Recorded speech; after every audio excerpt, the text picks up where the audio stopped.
Ya, masa depan Indonesia, Amerika Serikat pasca ataupun akan di jabatnya kedudukan Presiden Amerika Serikat oleh Donald Trump masih bersama Teuku Reza Shah. Terkait dengan ini dinilai sebagai sebuah potensi, artinya perlu orang-orang di garda depan dalam hal diplomasi Indonesia dan juga Amerika yang betul-betul punya kapabilitas tingkat tinggi gitu ya. Betul. Seperti apa untuk di berbagai sektor?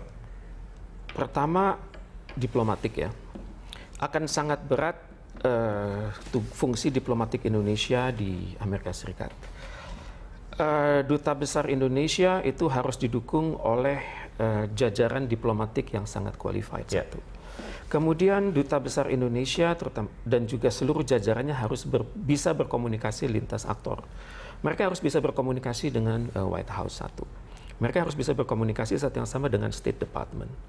Saat yang sama juga harus komunikasi dengan Pentagon, kemudian dengan Partai Demokrat, yang walaupun kalah tapi basis masanya besar. Terakhir harus bisa komunikasi dengan masyarakat umum di Amerika Serikat. Maka naiknya Trump ini sebenarnya bisa juga menjadi revolusi dalam diplomasi Indonesia.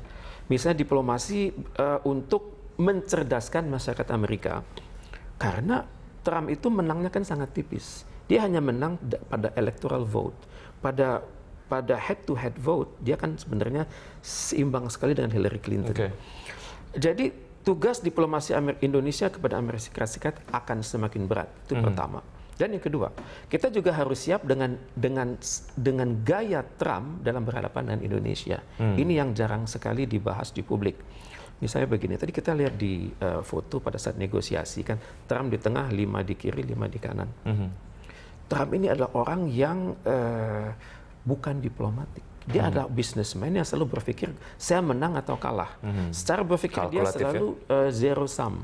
Dia selalu berpikir bagaimana cara menang di depan. Jadi pada saat negosiasi pun dia bisa mengagetkan kita. Dengan belum apa-apa sudah minta konsesi. Belum apa-apa sudah minta draft agreement yang barangkali berlainan dengan hasil dialog awal di tingkat senior officer meetings dan juga menteri. Kita harus siap-siap untuk itu.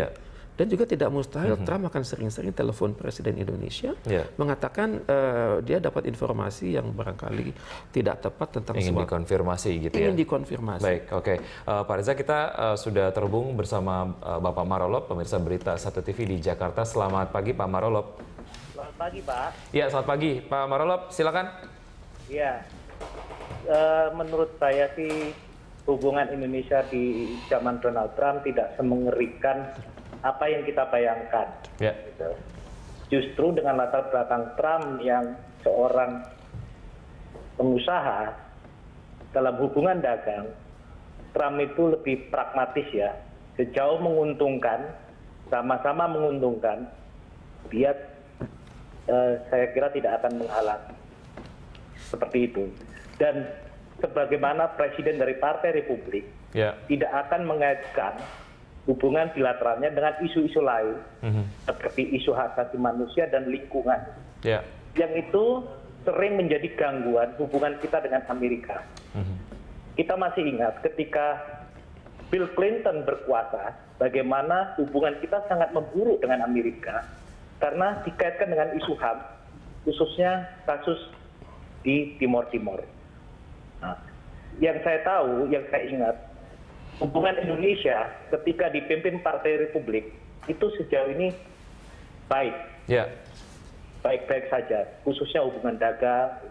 Justru di masa Demokrat itu hubungan kita itu sering mengalami pasang surut, karena selalu dikaitkan dengan isu-isu HAM, isu-isu lingkungan.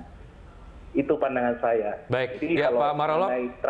Apa pendapat Anda jika kemudian Trump melakukan kebijakan ekonomi yang proteksionis terhadap negaranya? Artinya untuk kebijakan-kebijakan ataupun kerjasama ekonomi yang mungkin akan merugikan Amerika akan dikurangi gitu.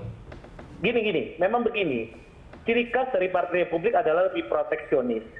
Nah, itu memang itu ciri khas dari Partai Republik. Itu. Tapi mereka tidak terlalu intervensi dalam urusan luar negeri. Itu memang ciri khas dari Partai Republik. berbeda dengan Partai Demokrat yang selalu intervensi dalam urusan luar negeri, khususnya terkait dengan isu-isu HAM dan isu-isu lingkungan. Yang ini selalu menjadi hambatan dalam hubungan dengan negara-negara seperti Indonesia.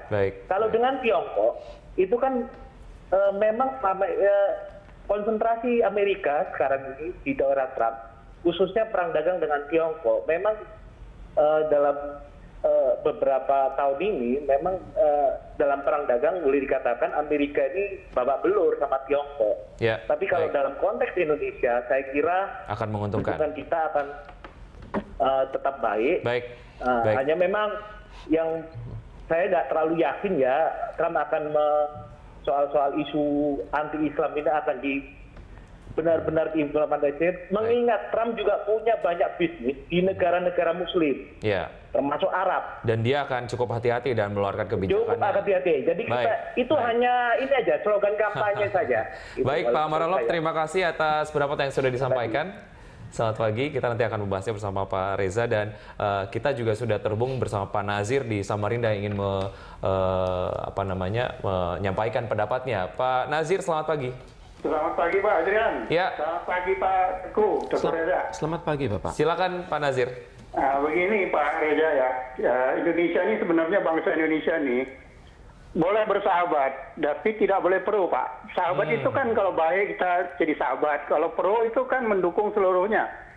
Kemudian soal agama, ya biar aja lah, dalam agama juga agama kami Pak ya. Jangan masalah. Soal perdagangan kita kalau bisa kirim barang sudah jadi Pak. Jangan barang-barang seperti emas itu dikirim biji-biji emasnya, tapi emas yang sudah jadi Pak dikirim. Kalau bisa juga Indonesia ini rupiahnya berdasarkan uang masa, jangan uang dolar. Terima kasih Pak. Baik, terima kasih Pak Nazir, selamat pagi. Jadi politik bebas aktif yang selama ini dianut oleh Indonesia ini sangat tepat sekali sebetulnya ya di antara konflik yang terjadi antara Amerika dan juga Tiongkok. Selama ini kan modal kita adalah bebas aktif. Cuman masalahnya bebas aktif ini kan harus di-realkan. Bebas aktif harus dikontekstualkan. Sekarang kita masih merumuskan loh. Pertama, apakah kepentingan nasional Indonesia secara global? Kedua, apakah kepentingan nasional kita atas Amerika? Untuk khususnya Amerika, pertanyaan selanjutnya adalah apakah kita sanggup bergerak seperti total football? Total football dalam berurusan dengan Amerika Serikat, di mana ada aktor-aktor yang khusus kita gerakkan di bawah koordinasi Kementerian Luar Negeri yang kapten besarnya adalah Presiden untuk benar-benar mengendalikan hubungan bilateral tersebut. Dan yang saya agak ngeri pada saat Trump nanti bertanya kepada Presiden Indonesia ataupun Menteri Luar Negeri Indonesia, apa sih arti dari bebas aktif Anda? Satu.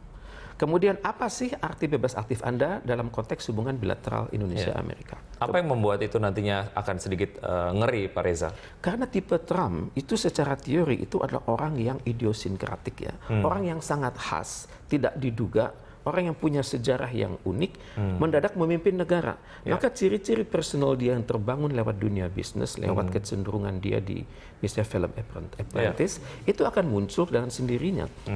Memang betul dia akan mengandalkan saran-saran daripada Kongres, dari Senat, dari partai, dari inner group dia, dari kabinet bayangan dia, tapi pada saat nanti dia berkomunikasi dengan dunia, ciri-ciri asli dia itu kan akan keluar.